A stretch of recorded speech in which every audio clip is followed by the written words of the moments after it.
The silence after the blast door sealed was almost unbearable. For a long moment, no one moved.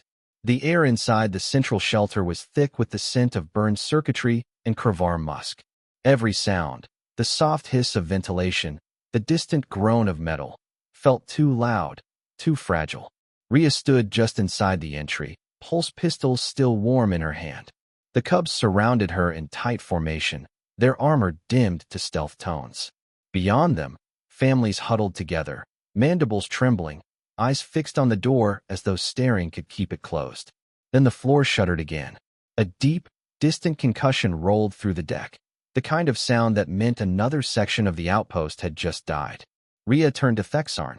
"We can't stay here forever." "How bad?" He tapped his wrist console, mandibles flexing in agitation. "Comms are failing. The east wing is gone. Engineering still reports life signs, but sporadic." "Scarif?" "Yes."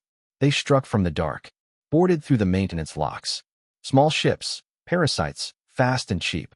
Cowards." "They're not cowards," Ria said quietly. "They're opportunists." "That's worse." He glanced at her. "You sound as if you admire them." "I've fought them before."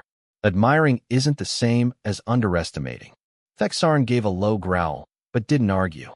He looked past her at the cubs, 16 young soldiers standing like carved obsidian, eyes reflecting the crimson light.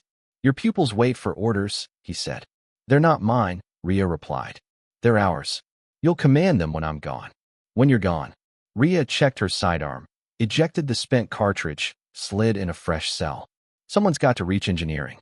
If power doesn't come back online, these doors won't hold." "You intend to go alone?" "No," she said, looking at Kiro. "I never do anything alone anymore." Thexarn followed her gaze. "You would take my son into that." "He's already there," Ria said. Kiro met his father's stare without flinching. "If she goes, I go." For a long moment, the commander said nothing. Then, finally, he gave a single nod, the kind of nod that meant acceptance, and perhaps a little fear. "Very well," he said. "But if you die, human, I will make sure history remembers whose idea it was." Ria smiled faintly. "History's never been kind to me anyway." She turned to the cubs. "Squad form up. Light armor only. We move fast, low profile. Objective is engineering deck 3. We stabilize the core, re-establish power, then return." "Understood." 16 voices clicked in unison. "Good. Let's move." The corridors beyond the shelter were darker now. The emergency lights had dimmed to a sickly orange, and the air carried a constant metallic taste, the smell of a dying station. The cubs moved in silent formation behind her, their steps perfectly synchronized. Every so often, Ria heard the echo of distant gunfire, a reminder that the outpost was still bleeding. She led them through a maintenance conduit that bypassed the main transport corridor. The passage was narrow, walls slick with condensation. Every few meters, Ria stopped to check corners, her hand steady on the pistol grip. Behind her, Kiro whispered, "You breathe slower in danger." "It helps me think." "It helps us listen," he said. That made her glance back. Even in the half-light, she could see how much he'd changed. The cub who once bristled at her orders now moved with quiet precision, mandibles tight with focus. There was pride there, too, but the kind that came from purpose, not ego. A low hum reverberated through the conduit. Power fluctuations, faint but growing. Ria crouched, placed a hand against the wall. "Something's drawing current ahead," she murmured. "Scarif?" "Could be." They advanced slowly, emerging into a junction chamber that looked like the inside of a broken heart. Cables dangled like veins. A body, Kravar engineer, maybe, lay sprawled near a shattered terminal. His chitin had gone gray with cooling blood. Kiro knelt beside the corpse. "He fought," he said. Ria nodded. "And lost." She checked the terminal, fingers flying over the alien controls. Power was rerouted, manually, from the defense grid to the docking clamps. Someone had opened the outer locks deliberately. "Sabotage," she whispered. Kiro's voice hardened. "Then there are traitors here." Ria shook her head. "No. Raiders hacked the system. They're smart enough to mimic internal signals." She glanced down the next corridor. "Engineering is one deck below. We'll take the auxiliary shaft." They descended through the access tunnel one by one, using their claws to grip the inner supports. Ria followed last, feeling the vibration through the metal, the thump of distant explosions and the faint, rhythmic pulse of the station's dying core. When they reached the lower deck, she saw it immediately. The central power conduit had ruptured. Blue plasma arced from the damaged housing, turning the air into a storm of light. The noise was deafening. Ria ducked behind a support beam. Across the chamber, figures moved among the machinery, Scarith scavengers, maybe half a dozen, stripping parts from the conduits. Targets confirmed, she whispered. We can't fight them head-on. We use their noise against them. Hero leaned close. Divide and flank. Exactly. Group 1, left route through the vents. Group 2, follow me. On my mark. The cubs split without hesitation. Ria moved through the shadows, every muscle coiled. She waited until one of the raiders passed close, then struck. A clean, silent blow to the neck with her baton. The creature dropped instantly. The rest noticed too late. From above, Hero's team fell like living meteors, striking hard and fast. The air filled with brief flashes of blue and the hiss of energy discharge. When it was over, 6 Scarith lay still, their armor smoking. Clear, Hero said. Ria nodded and approached the main control panel. We need to stabilize the plasma flow. Hero watched her hands move across the controls, human digits contrasting against alien metal. How do you know our systems? I don't, she admitted. I just know how things break. She rerouted the conduits, fingers dancing through sparks. A surge of light flooded the chamber. For a moment she thought she'd failed. Then the hum of the generators deepened, steadying. Power returned, flowing outward through the grid. Lights flickered back to life along the corridor. The station breathed again. Then came the scream. It wasn't mechanical, it was alive. A sound like tearing metal and fury mixed into one. The cubs froze, eyes widening. What was that? Hero asked. Ria didn't answer. She already knew. She'd heard that sound once before, years ago, during the border wars. It meant one thing. A Scarith warform. The creature burst through the far wall, all limbs and claws and burning eyes. It had fused itself with stolen armor plating, a grotesque mix of biology and technology. It towered twice the height of a Kravar soldier, its mandibles dripping molten resin. Formation, Ria shouted. The cubs obeyed instantly, forming a defensive crescent. The warform lunged, claws slashing through the air. Ria rolled aside, firing bursts from her pistol. The bolts barely scorched its armor. Hero, distraction pattern gamma, she ordered. The cubs scattered and reformed in perfect rhythm, darting between pillars, drawing the creature's attention from multiple angles. It swung wildly, striking sparks from the walls. Ria sprinted for the auxiliary console, scanning for an override. There, the plasma containment valves. She could flood the chamber, overload the conduits, incinerate everything inside, including them. Hero, she shouted over the chaos. Get your team clear. He glanced back, understanding instantly. No, he said. We hold. That's an order. He ignored her, diving beneath the creature's claws and driving his spear into a joint in its lower armor. The warform roared, twisting violently. 2 cubs were thrown aside, crashing into the machinery. Ria's heart slammed in her chest. Stay close, she yelled, not a command, but a plea. The cubs reformed around Hero, shields locking together. They advanced as one, forcing the warform back step by step. Every movement was precise, every motion a reflection of their months of training. Ria hit the override. Energy surged through the conduits again, lighting the chamber in pure blue fire. Now, she shouted. Hero leapt clear an instant before the plasma vented. A blinding wave of light engulfed the warform, cutting off its scream. When the glow faded, nothing remained but molten metal.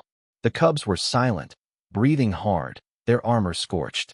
Ria stumbled forward, coughing through the haze. Hero, she called. Sound off.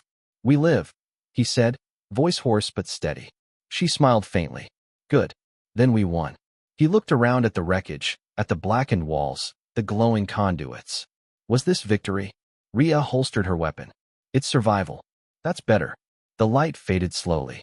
When Ria's vision cleared, she found herself on her knees beside the charred remains of the control dais. Smoke coiled around her like ghostly ribbons. The hum of the reactor was steady again, but the silence that followed was heavier than any noise. The cubs stood scattered across the chamber, breathing hard, armor blackened, eyes glowing faintly in the residual light. Hero was nearest to her, kneeling beside two others who had been thrown back by the blast. One stirred, the other did not. Ria's throat tightened.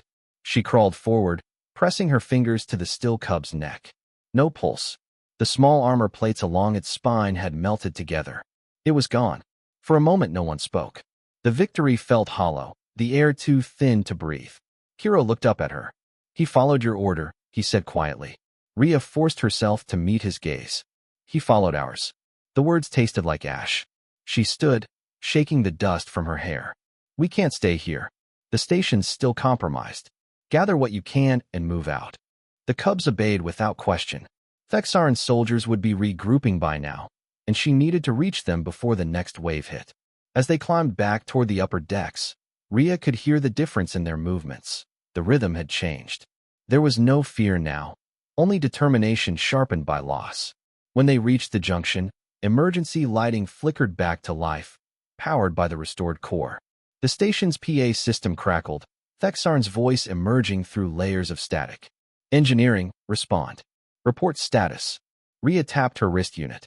Engineering secure. Power stabilized. Minimal casualties.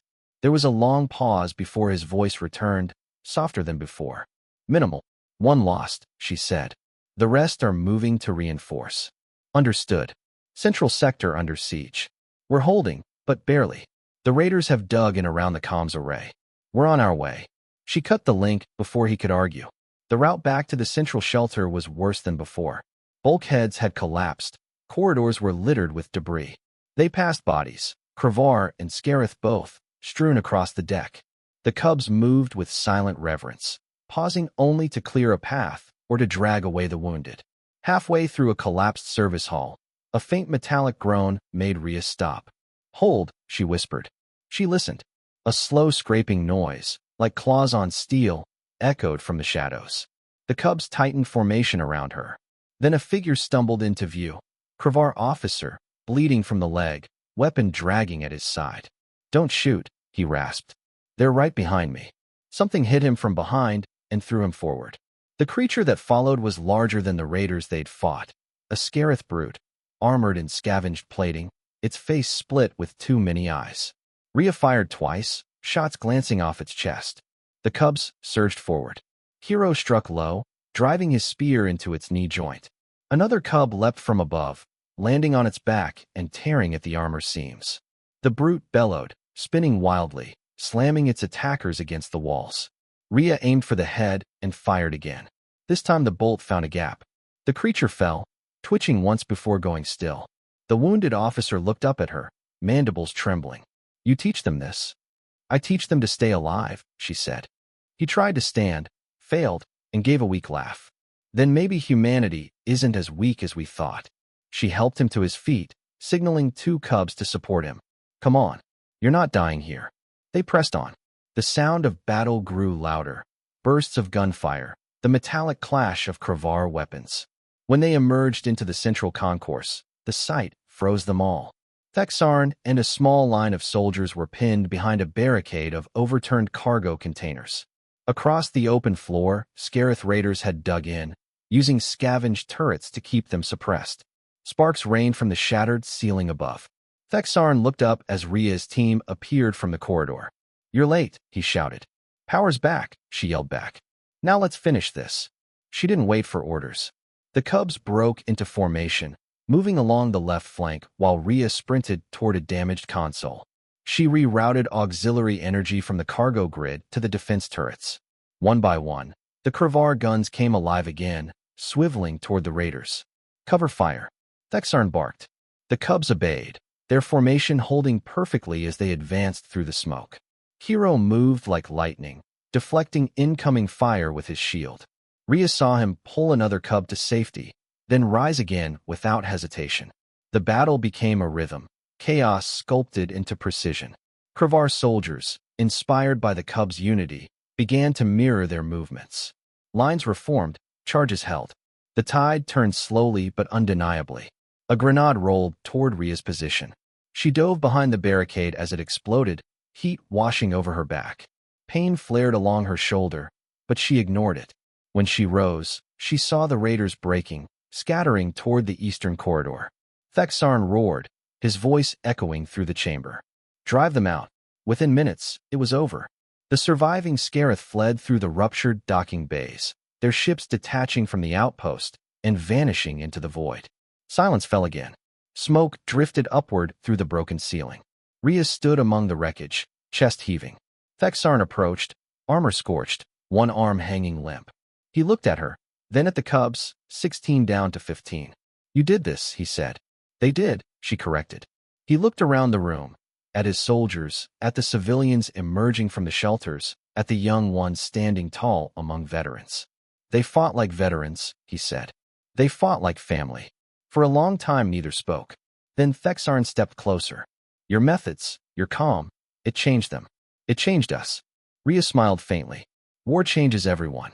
At least this time, it changed something for the better. He turned to his troops. Gather the wounded. Secure the perimeter. Then, lower, to her. Rest, human. You've earned it. She nodded but didn't move. Instead, she walked toward the viewport at the edge of the concourse. Through the cracked glass, she could see the wreckage of the raider ships drifting away, their engines burning out one by one. Beyond them, the stars shimmered, cold and indifferent as always.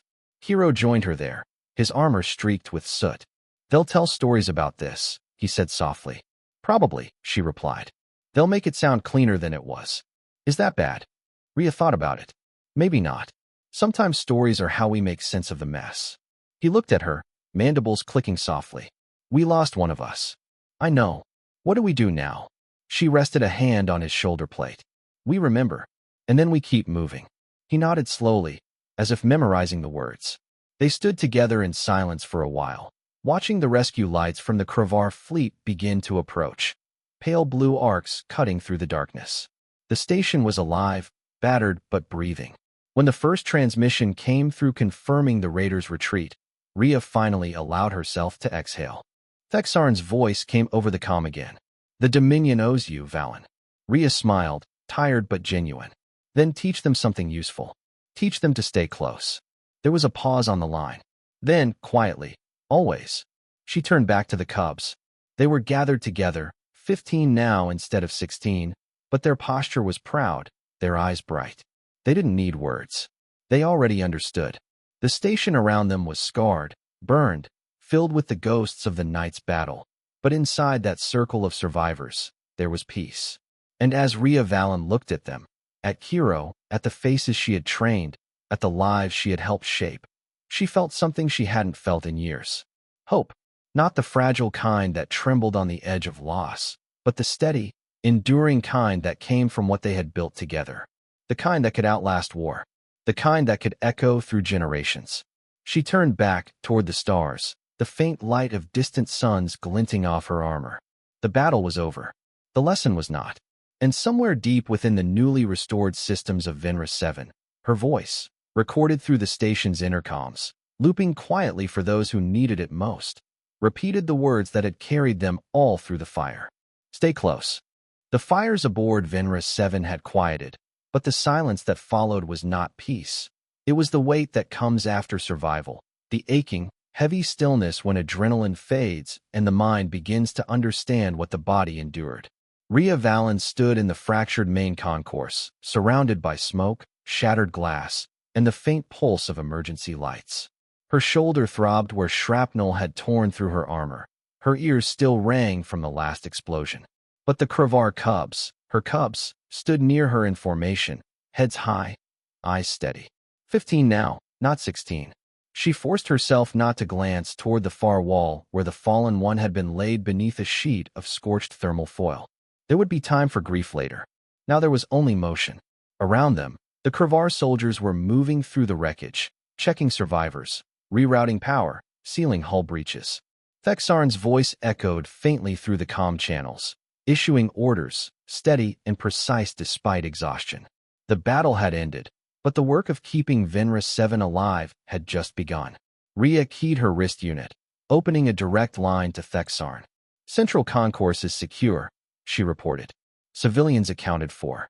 We'll begin sweep and recovery in the lower sectors. Understood, Thexarn replied.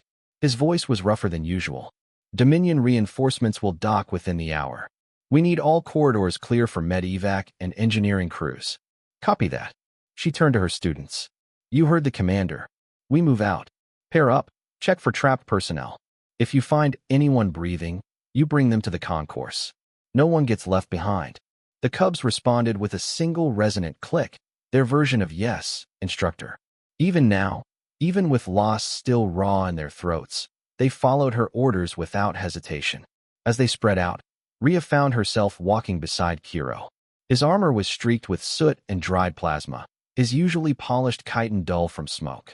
He moved with the measured precision she'd taught him, but his gaze flicked often toward the sheeted body in the distance. You did well, she said softly. He didn't answer at first. He was younger than me. I know. I told him to take position beside me. I thought it would be safer. Ria stopped. Kiro. He looked at her, his molten amber eyes reflecting the emergency lights. You can't carry it all, she said. You lead. That means you make choices. And sometimes, those choices cost lives. You'll never stop feeling it, but you can't let it break you. He lowered his head slightly. You feel it too. Every name, she said. Every face. They stood in silence for a moment. Then Ria nodded toward the corridor ahead. Come on. Let's make sure no one else joins him. They moved out, their boots echoing through the damaged hallways. The lower decks of Venra 7 were a maze of maintenance shafts and cargo tunnels. Emergency lighting flickered, casting long shadows that danced along the walls. The air was thick with burnt circuitry and coolant vapor. Somewhere deeper in the station, a generator hummed irregularly, alive but wounded. Ria's wrist display flickered with motion readings. Faint life signatures scattered across the section. Survivors. Kiro, she said quietly. We've got readings. 3 decks below. Move quiet. He signaled the Cubs, and they descended through a half-collapsed stairwell, their movements coordinated and silent. When they reached the lower bay, the sound of soft whimpering echoed through the dark. A group of Kravar civilians, workers and offspring, huddled behind an overturned transport module. One of the older males raised a damaged tool weapon as they approached, mandibles flaring. Stay back, he hissed. Are you raiders?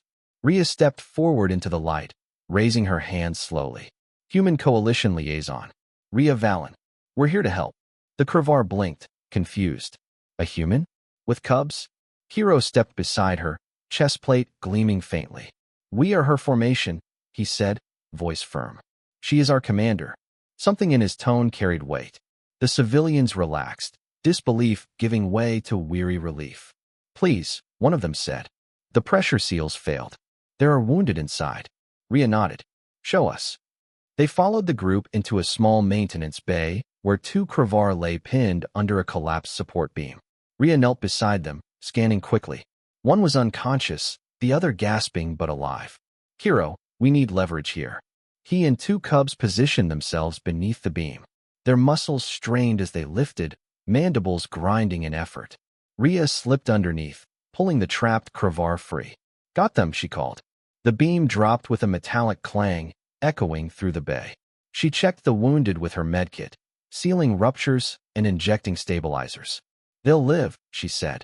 The civilians bowed their heads, a gesture of respect among the Kravar. You saved us. Thexarn's troops said humans were fragile, but you. Ria smiled faintly. Fragile things learn how not to break. They stayed only long enough to secure the survivors for transport. Once the corridor was clear, the Cubs regrouped around her, silent and alert. Central Concourse is expecting evac in 15, she said. Let's make sure they have a path. As they advanced, they encountered more damage, blown-out doors, broken piping spewing vapor. Ria moved like a ghost through it all, scanning for threats, issuing orders with quiet efficiency. The Cubs mirrored her perfectly, no longer the chaotic swarm they'd once been, but a disciplined unit guided by instinct and trust. Hours passed. The artificial day-night cycle of Venra 7 had long since failed, leaving the station in perpetual twilight. By the time they cleared the last section, Ria could feel fatigue gnawing at her limbs. But when she looked back at the Cubs, still steady, still moving, she found strength enough to keep going. They reached an intersection where the walls had collapsed into a jagged canyon of twisted metal. A faint sound echoed from the other side, rhythmic, deliberate. Not raiders. Kravar work crews. Ria climbed through first, ignoring the pain in her shoulder. The chamber beyond was one of the larger reactor access halls, now repurposed into a makeshift triage center. Dozens of wounded lay on stretchers while medics worked under dim light. Thexarn was there, his armor partially removed, one arm encased in a brace. He looked up as Ria entered. "Valen," he said, voice heavy. "I was about to send for you." She crossed to him. "We swept the lower decks. Survivors secured. Power stable in all but the east wing." He nodded slowly. "And the Cubs?" Ria turned. The formation stood at the entrance, motionless and silent, watching everything with the same focus they'd shown in battle. 15, she said quietly. Thexarn's mandibles tightened. "I see." He looked past her to Kiro, who stood at the head of the group. "My son," he said, tone unreadable. "Commander," Kiro replied. "You fought well. We followed our teacher." Thexarn's eyes shifted back to Ria. "She's taught you much." Ria felt the exhaustion finally settle into her bones. "They taught me too." For the first time, Thexarn gave something close to a smile, a brief flicker across his alien features. "Rest, human. You've earned it. Reinforcements are taking control. The station lives because of you." But Ria shook her head. "It lives because of us. Don't forget that." He inclined his head slightly, a Kravar's gesture of acknowledgement. "Then let us make sure it stays that way." Ria moved among the wounded, checking on the evac process. The Cubs helped carry stretchers, their armor stained but their movements gentle.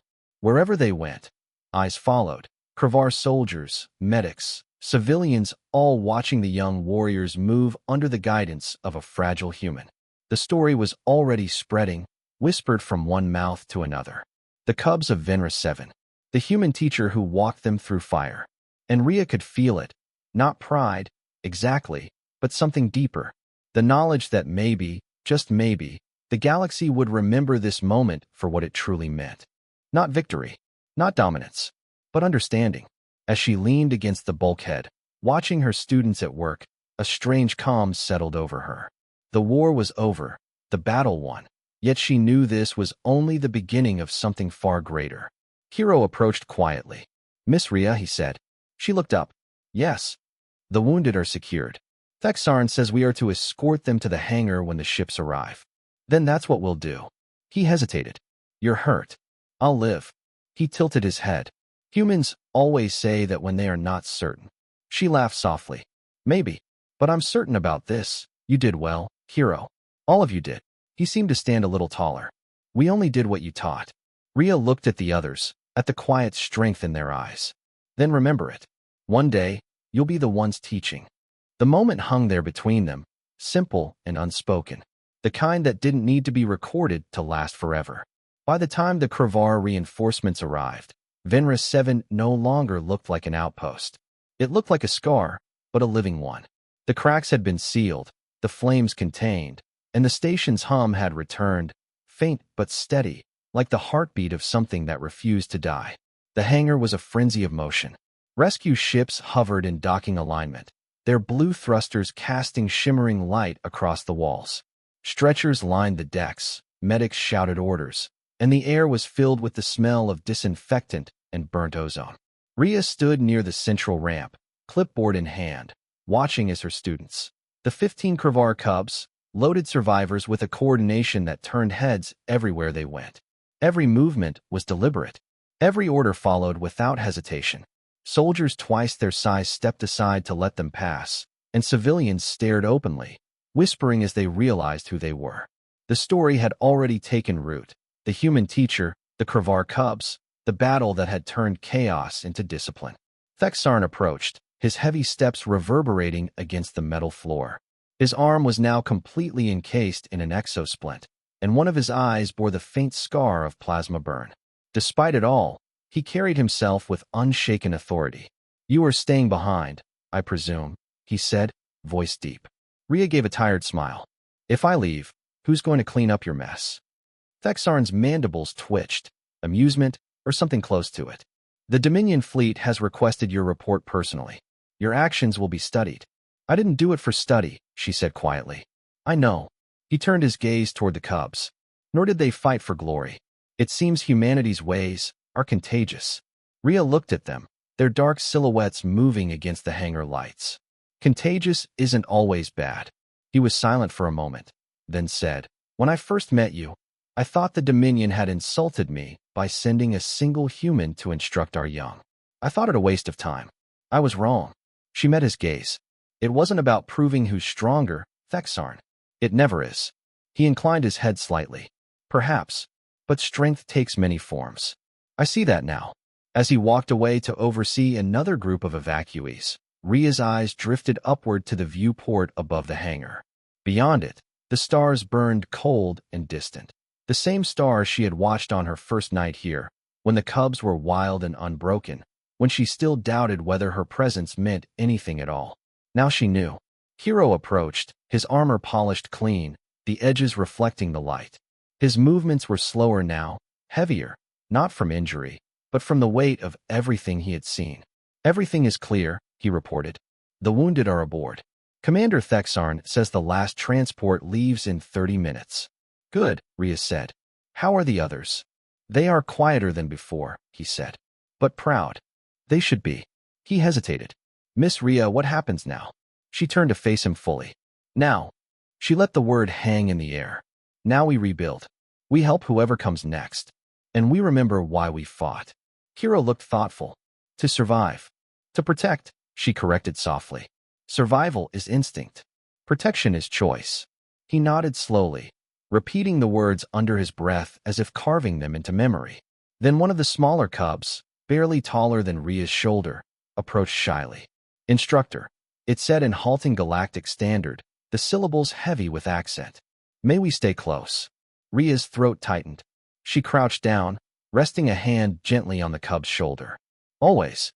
The others gathered around then, forming an unspoken circle. No words were exchanged. They didn't need to. The bond forged in fire and loss, in lessons and silence, was something beyond language. A deep vibration shuddered through the hangar as the first of the Dominion ships undocked. The lights dimmed briefly as power rerouted to the launching bays. Ria felt the tremor under her boots, a reminder of how fragile even victory could be. She stood and looked around one last time. Thexarn was speaking with the fleet captain. Engineers were repairing docking clamps. Civilians huddled together, whispering prayers or promises. The cubs stood beside her, quiet and watchful, their mandibles moving faintly in shared rhythm, a formation even in stillness. "Miss Ria," Hero said. "Yes. Back there, during the fighting, when you told us to stay close. Did you know we would survive?" She shook her head. "No. I hope we would. But hope's never a guarantee." "Then why did you sound so certain?" Ria thought about that for a long moment. Because certainty isn't about knowing the outcome. It's about deciding who you are before it comes. He absorbed that in silence. Around them, the low hum of engines grew louder as the last transport prepared to leave. Thexarn's voice came over the intercom. "All units, prepare for final launch sequence." Ria glanced at the cubs. "Time to go." They began to board the transport, filing in precise order. But before Ria followed, she turned to take one last look at the hangar, the place where so many lives had changed, where fire and fear had given way to discipline and unity. For a fleeting moment, she imagined the echoes of what had happened here stretching across the galaxy. The story of a human teacher and the young of a warrior race who learned that strength could come from stillness, that courage could be taught, and that leadership was not dominance but trust. The ramp began to rise. Ria stepped aboard, feeling the ship vibrate beneath her feet. The cubs took their seats, each one glancing toward her, waiting. She sat among them, pressing a hand against the bulkhead as the engines roared to life. Outside, Venra 7 grew smaller, a dark silhouette against the glittering stars. Hero broke the silence. "Miss Ria? When we return to the Dominion, will we still be yours?" She smiled faintly.